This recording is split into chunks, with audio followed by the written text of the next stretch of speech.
Today I'm going to talk about the inspirations for, the scandals during, the fame of Puccini's opera La Bohème, going right up to the modern day controversies, and why sometimes these drive me mad. La Bohème is an opera composed by Giacomo Puccini, based on a libretto written by Luigi Illica and Giuseppe Giacosa. They collaborated with Puccini on the majority of his greatest works. The opera was based on an earlier novel, Scènes de la vie de Bohème by Henri Murger, a writer who was born and died in Paris. It's effectively a collection of episodes involving a group of young friends living a very bohemian lifestyle, known as La Bohème, in the Latin Quarter of Paris in the 1840s. The production focuses on the relationship between Rodolfo and Mimi. Even as he was composing the opera, Puccini was already in dispute with fellow composer Ruggero Leoncavallo, he of Pagliacci fame. Both continued to complete their works and release them. Puccini's was a triumph, whereas Leoncavallo's was not. The story of La Bohème goes something like this. Marcello is painting as Rodolfo stares out of the window. They both feel cold and decide to burn one of Rodolfo's manuscripts. Colline, a philosopher, enters shivering from the cold and unable to raise any money. Schaunard, the musician of the group, arrives with food, wine and cigars. He has found a job working for an unusual English gentleman who paid him to play his violin. Tonight they will celebrate Schaunard's good fortune at Café Momus. Marcello, Schaunard, Colline go out, leaving Rodolfo to complete his article. A girl enters the room, a neighbour. Her candle is blown out. Can Rodolfo light it, as she has no matches? As she feels faint, Rodolfo helps her to a chair. After a few minutes, she thanks him and must go now, but cannot find her keys.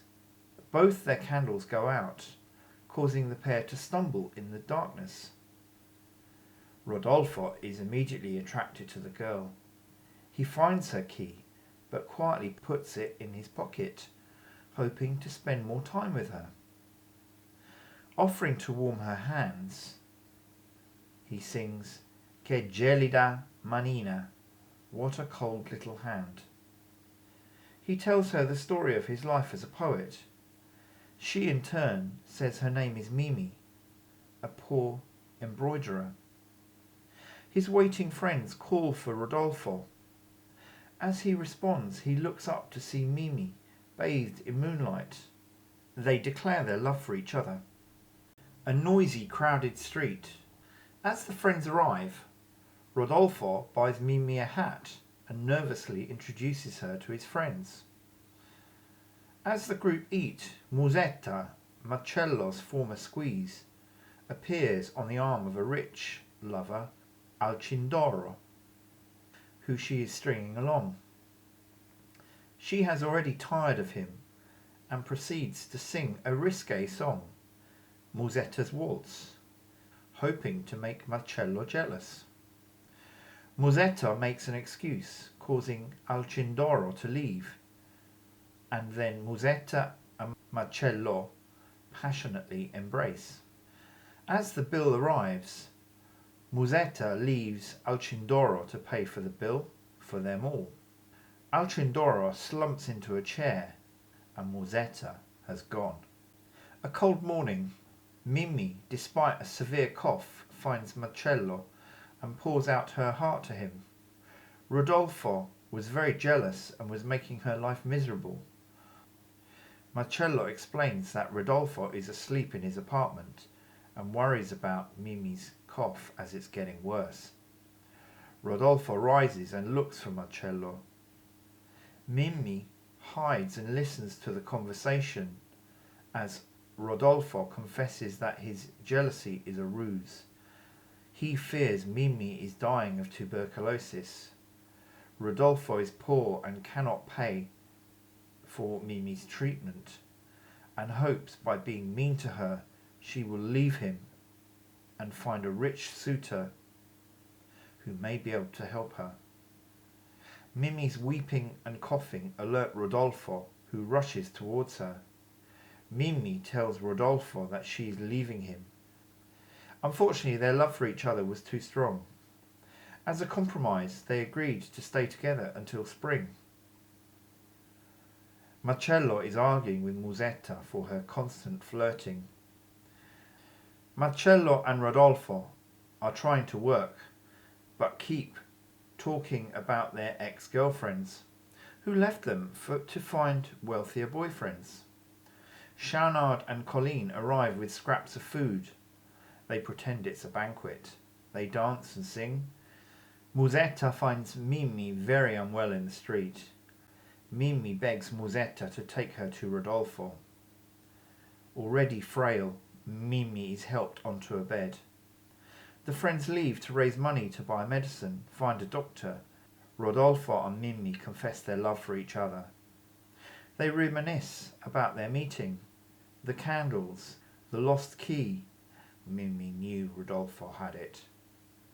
As the others return with medicine and something to warm her hands, she assures him she's improving and falls asleep. Schaunard discovers that Mimi has died unnoticed. A grief-stricken Rodolfo rushes to the bed, calling out Mimi's name. La Bohème premiered in 1896 at Teatro Regio, Turin, and was conducted by Arturo Toscanini. The response of the audience and the critics was mixed and sometimes polarised. La Bohème remains one of the most popular and most frequently performed operas worldwide. Recordings of La Bohème were made by a who's who of the opera world: Luciano Pavarotti, Montserrat Caballé, Placido Domingo and Enrico Caruso. In 1957, a full libretto of La Bohème was discovered, and with it was found a discarded act. The missing act describes an open-air party at Musetta's lodgings, between the scene at Café Momus and Act 3. Musetta's benefactor is jealous and is refusing to pay her rent. She's now being evicted and her goods being auctioned off. The four friends decide to have a party. Musetta gives Mimi a gown and introduces her to a new wealthy suitor. Mimi dances with this new rich suitor, and this makes Rodolfo jealous. The missing act, incidentally, is included in Ruggero Leoncavallo's version of La Bohème. La Bohème has had a number of cultural influences. In 1959, Musetta's Waltz was adapted by Bobby Worth into a pop song called Don't You Know by Della Reese. In 1969, a free jazz pianist named Dave Burrell recorded La Vie de Bohème, which were improvisations based on Puccini's La Bohème.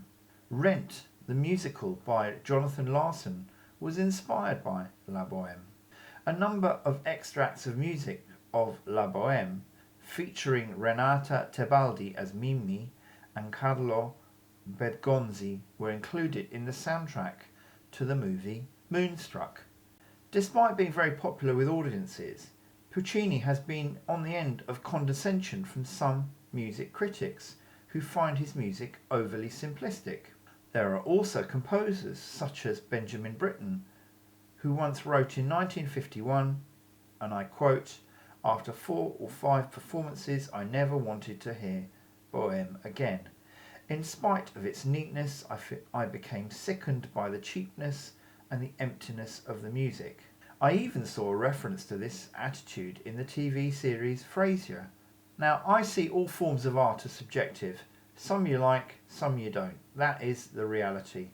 However, I object to saying music is superior because it is complex, avant-garde, or even popular. That's completely stupid. If music pleases the masses, that doesn't make it inferior, as historically, opera, as well as Shakespeare's plays, for example, were entertainment for the masses. Yes, really.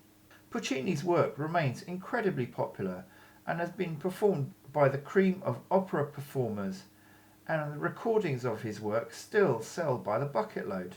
Much more, for example, than some of the detractors I could mention, such as Benjamin Britten. And before you say anything, in case you like Britten, I've no issue with that at all. You like what you like, that's fine by me. I mean, who has ever heard of the music critic Joseph Kerman, other than the fact that he was a critic of Puccini? His contribution to human knowledge was to suggest that Puccini's Tosca was, and I quote, a shabby little shocker. Well, that aged well, didn't it? Both during and after his life, Puccini's work outperformed other Italian opera composers. According to Opera Base, he has 3 of the top 10 most performed productions. Another random sample by classicalmusic.com lists the top 10 operas. La Bohème comes in at number 2, Benjamin Britten's Peter Grimes at number 5, and Tosca is at number 6. If you think the opinions of music or movie critics are in any way relevant, I have a long list of really popular and influential movies and pieces of music which were panned on their release by critics and are now considered classics. If you've enjoyed this video, please consider giving it a like and maybe subscribe to the channel. That way you can enjoy more of this content. Thank you. Click here for some more videos you may be interested in.